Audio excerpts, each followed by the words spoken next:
Modernização da BR-364 em Rondônia vai proporcionar mais segurança, eficiência no transporte e redução de custos para os usuários, especialmente para o agronegócio.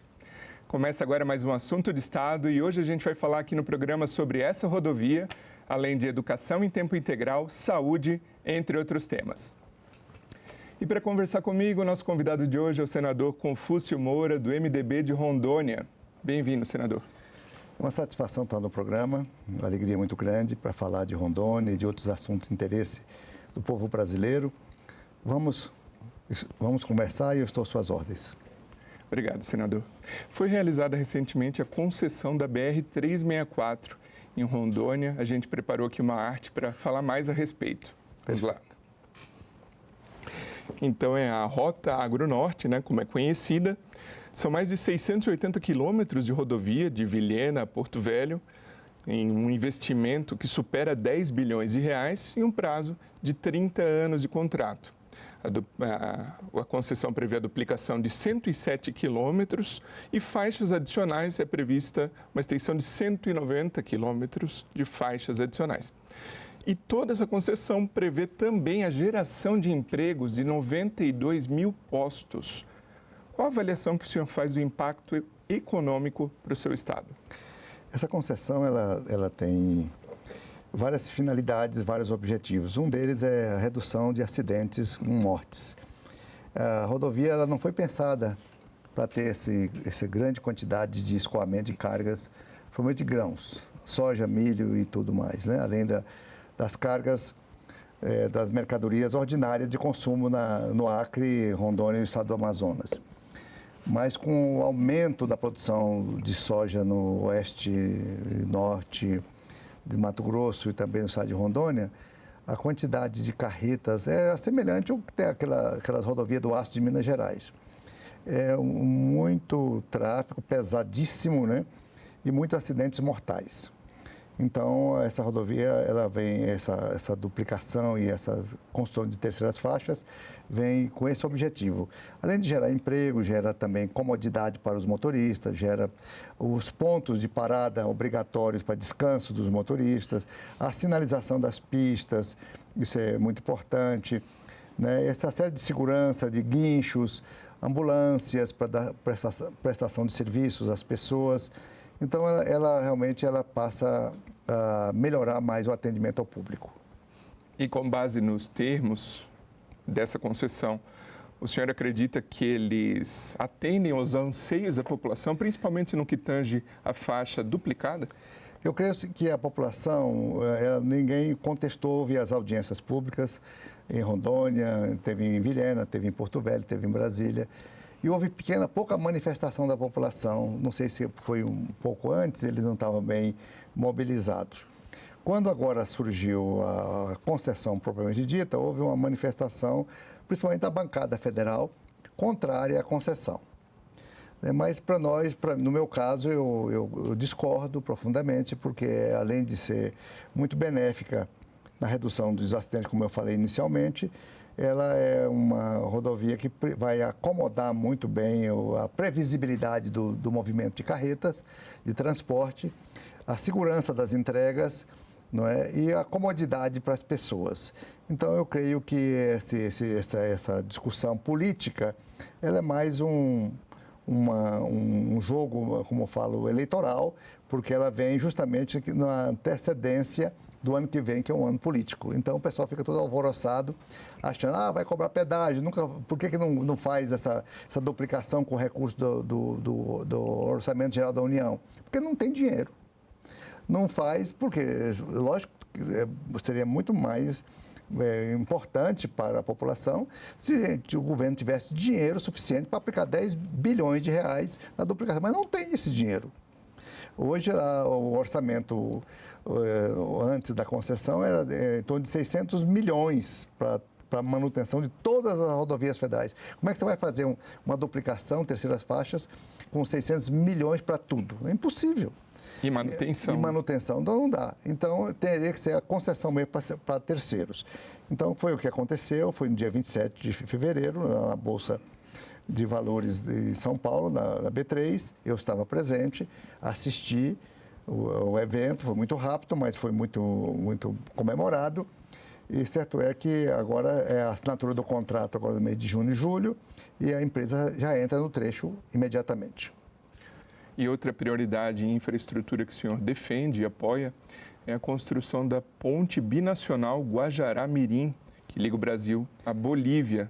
Porém, essa obra esbarra em algumas questões junto ao Tribunal de Contas da União, certo? Exato. Qual que é a fase atual dessa obra, senador? Essa obra já está praticamente, a parte de projetos, ela será feita uma licitação em que a empresa ganhadora fará o projeto. Já tem um esboço da ponte, né, um projeto básico, simples, simplório, mas agora o projeto executivo será feito pela própria empresa. E ela já passou pelo Ministério do Transporte, passou pela NTT, já foi vista numa rodada do Tribunal de Contas, foi aprovada. E agora houve um recurso, briga de empresa para ganhar dinheiro, porque realmente o valor é de 450 milhões de reais, qualquer empresa gostaria de fazer essa obra. Então, há um litígio entre as duas empresas disputantes. Mas agora o tribunal retornou pelo recurso das próprias empresas. O Tribunal de Contas deve fazer o seu veredicto final no dia 20, ao final do mês de junho próximo. Senador, agora falando do sistema de saúde de Rondônia, o senhor, desde o início do seu mandato, já destinou investimentos de mais de 237 milhões de reais. Como garantir que esse investimento se traduza efetivamente em melhorias para a qualidade da saúde do povo rondoniense? Grande parte dos recursos de emendas de minha autoria são destinados para custeio, né?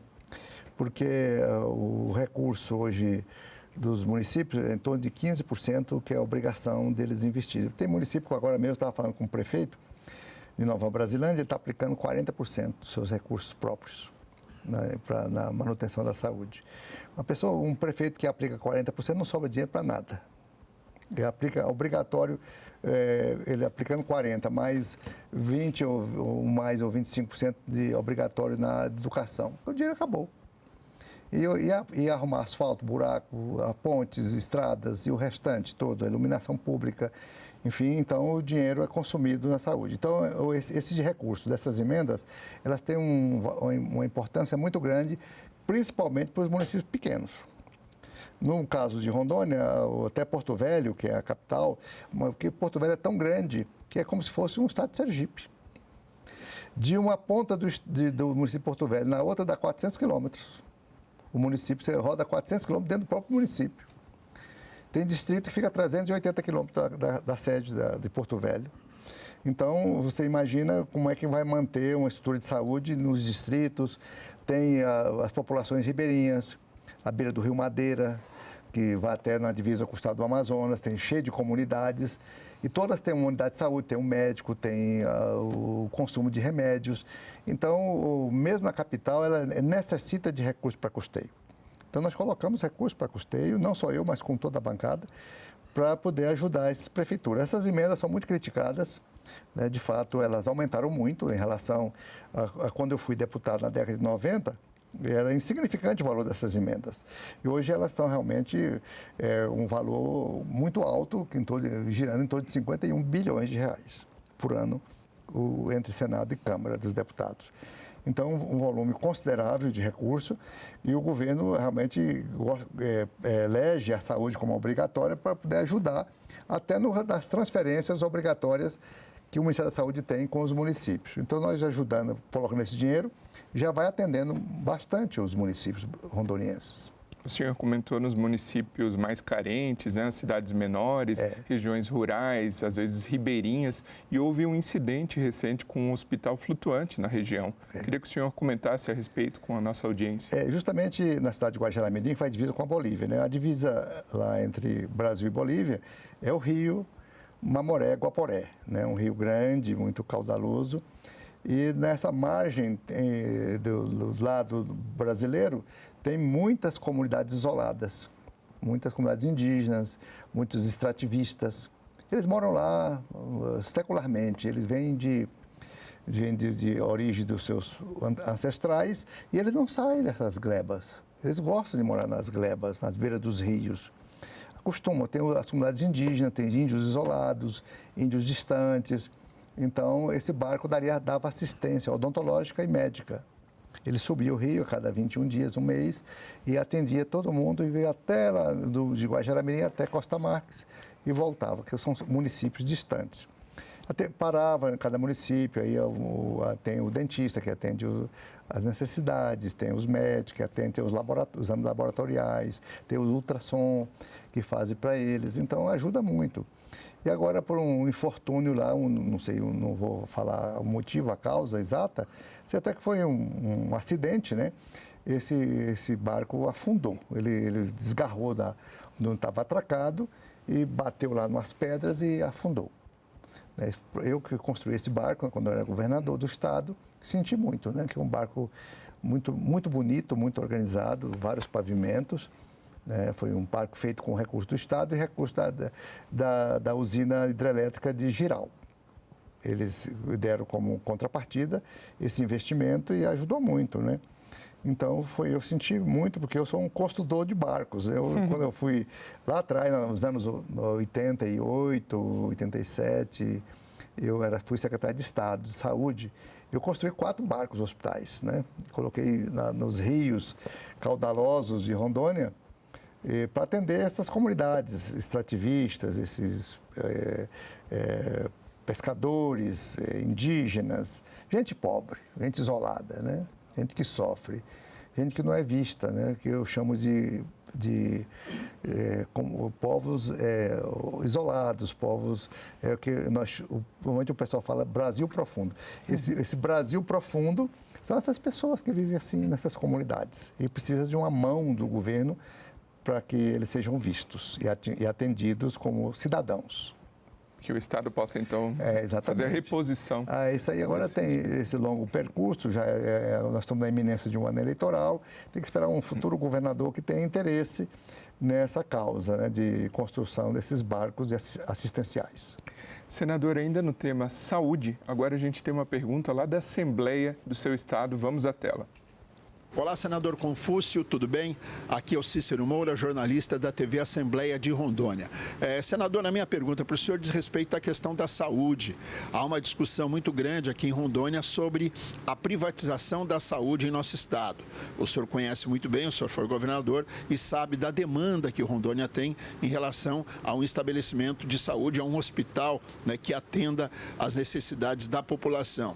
E agora o governo discute essa possibilidade de terceirizar a saúde como forma de atender essa demanda. Eu queria ouvir a sua opinião e o que o senhor acha, se essa terceirização pode resolver o problema de Rondônia ou o problema seria resolvido com a construção mesmo de um novo hospital, conforme teria sido prometido, já foi prometido lá atrás, mas infelizmente até agora não saiu do papel.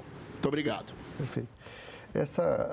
O artigo 197 da Constituição, ele fala que a saúde ela pode ser prestada pelo poder público, pelo governo, ou contratada, no artigo 197.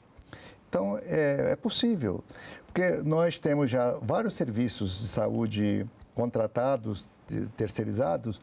Por exemplo, UTI no Brasil, quase todas são contratadas. Serviços de câncer oncológico, serviços complexos de cirurgia cardiovascular, transplantes e muitos outros serviços são contratados de hospitais, a parte de nefrologia, a parte de hemodiálise, grande parte são terceirizados, né? Então, aqui e acolá já tem as experiências de serviços terceirizados. Lá em Rondônia tem duas ou 3 prefeituras que já terceirizaram os hospitais, Vilhena e Machadinho do Oeste. A gente tem que fazer uma pesquisa para saber o nível de satisfação da população, mas já estão implantando esses serviços. A terceirização de um serviço aqui ou outro acolá é possível perfeitamente ser feito, não é? Isso desde, logicamente, tem os órgãos de fiscalização, o Tribunal de Contas, tem os próprios conselhos de saúde que vão fiscalizar a eficiência desse serviço. Os valores pagos, justamente esses investimentos estão tendo correspondência. Se o atendimento está bom, porque a qualquer tempo pode ser rompido esse contrato, não é? Então, eu creio que as experiências no Brasil são muito grandes de serviços terceirizados. Por exemplo, lá em Salvador, o Hospital de Subúrbio, feito na época do Jacques Wagner, ele foi um serviço terceirizado e funciona muito bem. Então, isso fica muito a critério dos governadores de terceirizar algum serviço de alta complexidade, como o serviço de urgências, ele pode terceirizar, se assim julgar conveniente e se assim for debatido em audiências públicas, dando ciência à população e dando o direito de todo mundo opinar, né? Inclusive o Tribunal de Contas.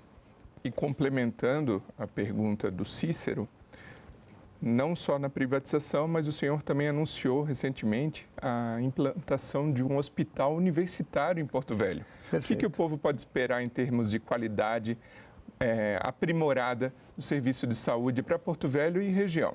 O hospital universitário realmente é um hospital de qualidade. Um é que ele é um hospital de escola. Então, os professores também, cada caso, cada paciente é um livro. Cada paciente ali, ele já declara ao ser internado que o prontuário dele é aberto para os estudantes pesquisarem e também discussão de casos clínicos. Então, é sempre um hospital muito bom, um hospital muito referenciado, com bons especialistas, bons professores, e tem o cuidado de ter um diagnóstico preciso, porque ali é uma escola, é um hospital escola. Então, o ambiente é completamente especial. Eu sou médico, né? Eu fiz medicina em Goiânia, e naquele tempo eu formei na década de 70, então era tudo muito mais precário, né? Mas mesmo assim, o Hospital Universitário de Goiás, eu estive lá esse dia, eu nem conheci. Tão bonito que ele está e tão evoluído. No meu tempo era muito primário, né? Mas eu já achava fantástico. Então, é um hospital que a gente aprende tudo que a gente sabe de medicina, a gente aprende nesses hospitais universitários. É maravilhoso. Além do mais, a gestão é da EBSER, que é uma instituição que faz a gestão eficiente de todos os hospitais universitários do Brasil. Então, vai ser muito bom, um hospital muito necessário. Ele vai começar com a precariedade de um começo, mas já ele vai ganhando fôlego, vai melhorando. Daqui 5, 6 anos está um hospital maravilhoso. Falando agora em educação, o senhor é um defensor de educação em tempo integral. E na época do projeto Guaporé, do qual o senhor fez parte, havia uma previsão para que se chegasse ao nível de 20% de educação em tempo integral nas escolas de Rondônia até 2018. Porém, hoje o dado é de aproximadamente 4,8% apenas de educação em tempo integral. Quais são os principais entraves e como superar esses obstáculos? A educação integral ela é uma necessidade e ela não é nova, porque já se discute a educação integral desde 1930 no Brasil. Anísio Teixeira foi o que criou a primeira escola de educação integral na Bahia, em Salvador, né? Depois ele, ele era um iluminado, ele chegou a ser reitor aqui da UNB, em Brasília, foi tudo. Então, ele semeou isso e foi capitaneada pelo Brizola. Brizola implantou várias escolas de educação integral, quando ele foi governador do Rio de Janeiro, e Darcy Ribeiro. Depois tivemos o Collor, que implantou também no seu governo curto alguns CIEPs importantes da educação integral, e muitos prefeitos brasileiros implantaram também. Mas as melhores experiências de educação integral no Brasil estão em Pernambuco, em Recife, são as melhores experiências. Então, o custo é um pouco maior, Precisamos de capacitar os professores. O professor ordinário, assim, de sala de aula comum, ele não está preparado para a educação integral. Ele tem que ser preparado adequadamente, seguido, acompanhado, monitorado mês a mês, o desempenho dele, para que compense o aprendizado devido ao custo que é mais alto. Então, nós implantamos um projeto paralelo do Estado, que é chamado Guaporé. Tivemos depois a implantação oficial das escolas integrais no Estado. E nós tivemos dificuldades, assim, justamente devido ao problema, porque a educação integral, o aluno fica um tempo maior na escola. E as escolas não estão preparadas para receber esses alunos para ficar o dia inteiro. Por exemplo, o aluno estuda as disciplinas comuns, curriculares, normais da grade, de manhã, e à tarde ele vai para outras opções, por exemplo, música, dança, teatro, ou outras atividades que ele possa fazer, na escola, práticas esportivas, que as escolas não estão adequadamente preparadas para aquilo. E você tem que ter outra carga de professor para acompanhar o aluno no extraturno. Então, não é assim tão fácil, mas ela é necessária. E essa revolução brasileira da qualidade da educação obrigatoriamente vai passar pela educação integral. Então, é necessário que esse dinheiro do Fundeb hoje, que aumentou bastante, está aumentando até 2026, 2027, seja utilizado, que vai aumentar substancialmente os investimentos na educação integral. E que as escolas passem por essas adequações, as salas profissionalizantes, a sala desportiva, a sala de games, a sala de multimeios. Então, tem que ser criado vários ambientes assim adequados e o acompanhamento, a avaliação criteriosa, porque o custo é alto e temos que monitorar aluno por aluno para verificar se está tendo a compensação no aprendizado adequado. Senador, outro assunto ao qual o senhor vem dedicando esforços é a questão das energias renováveis. Que iniciativas estão sendo promovidas para fomentar mais usinas de sistemas de energia solar e eólica na Amazônia? A energia eólica, a Amazônia não é o lugar ideal para elas, porque ela depende muito de ventos e o Nordeste é campeão. Sim. O Rio Grande do Norte é o baita campeão e outros estados ali do Nordeste. E também elas devem entrar no offshore, que é no oceano. E no oceano venta muito e lá vai dar condição, e nós já aprovamos aqui na Comissão de Infraestrutura, vai realmente ser um local adequado. A Amazônia para a eólica não é o nosso forte, mas a energia solar é. E ela está indo muito bem. Os juros de investimentos e os financiamentos melhoraram muito, o custo barateou para a aquisição das placas, então ela já está em muitas usinas entrando e eu acredito que nós já temos aí um percentual de energias alternativas quase chegando, encostando na hidrelétrica. E daqui a pouco supera. Tá, vai superar. E tem o hidrogênio verde, tem outras formas que vão entrar, são energias do futuro, que vão entrar aí muitas, e tem também o biodiesel, né? Com o biodiesel também, o bagaço da cana, a biomassa, tem outros tipos de energias alternativas muito importantes que vão entrar forte no Brasil. E o Brasil vai ser uma referência, já é uma referência mundial em energias alternativas, energias limpas. Enquanto nos outros países queima muito ainda carvão e queima muito óleo diesel, o Brasil hoje tem poucas termoelétricas. Tem umas só que ficam guardadas para caso de falência do sistema, elas entram em circulação, porque ela é muito cara. Ela é muito cara. Então, a energia por queima do óleo diesel é caríssima. E o carvão tem alguns remanescentes de experiências nossas, que é muito poluente, em Santa Catarina. E o restante está sendo assim, praticamente desmobilizado, porque realmente é uma energia que realmente está na contramão de todos os parâmetros de equilíbrio climático. Senador, o senhor considera o agronegócio fundamental para a economia de Rondônia. Que avaliação o senhor faz da integração da agricultura familiar com as agroindústrias do Estado? Olha, o agronegócio vai sozinho. O agronegócio, eu falo vai sozinho de uma maneira genérica, porque ele não vai sozinho. Porque o agronegócio, a Embrapa é o grande pai e mãe da pesquisa de todos os cultivares modernos, de soja no cerrado, tudo isso aí, do milho transgênico, tudo isso é Embrapa.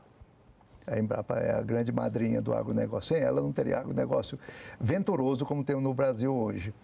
E o restante disso, tem os grandes financiamentos, né? Tem os créditos que o governo garante, que, por exemplo, ano passado foi 470 bilhões de créditos para o agro grande. Né? Todos esses silos e todas essas máquinas caras de 2 milhões ou assim, é tudo financiado pelo Banco do Brasil, grande parte delas. Então, o governo tem uma mão muito forte no apoio ao agronegócio. A agricultura familiar que precisa. precisa de mais.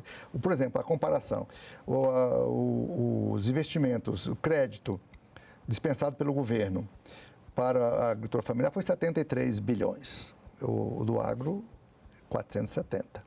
Você vê que... E a agricultura familiar, ela pega pequenos créditos do Pronaf, é extremamente necessário. A gente criou já, desde Fernando Henrique, que criou o Pronaf em 1997, 8 por aí afora, 96.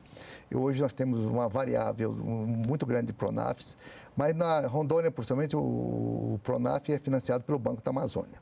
Né? É um juro bom, baixo, uma carência boa, mas a gente precisa de uma assistência técnica, uma orientação para os pequenos, para que ele seja organizado. O que precisa para a agricultura familiar é a teoria da organização da produção, como é feito no Paraná com as cooperativas. Tem os grandes, né, que realmente participam, mas os pequenos, produtor de fumo, produtor de vinho, produtor disso, aquilo, outro. Em Santa Catarina, de ovos, de frangos, de suínos. Lá são pequenos glebas, mas eles jogam tudo na cooperativa grande. A cooperativa dá para ele o quê? Assistência técnica e o financiamento, a semente, as matrizes, tudo direitinho. E compra a produção dele, é tudo casado. Em Rondônia nós não estamos com essa teoria, ainda a agricultura está isolada. Cada um produz leite, outro produz ovos, outro produz gado e tal, então ainda outro café, outro cacau, então isolados. Não há uma organização de quantidade para que essa produção seja comercializada adequadamente e de uma maneira compensadora para ele, segura. Senador Confúcio Moura, muito obrigado pela sua participação aqui no Assunto de Estado. Eu que agradeço a oportunidade. Eu acho muito importante a gente falar de Rondônia e falar desses assuntos que também interessam a todo o Brasil. E obrigado a você que nos prestigia com a sua audiência. Essa entrevista já está disponível para você rever ou compartilhar no nosso site senado.leg.br e também no nosso canal no YouTube. Inscreva-se e ative o sininho para receber as notificações. Até o próximo Assunto de Estado.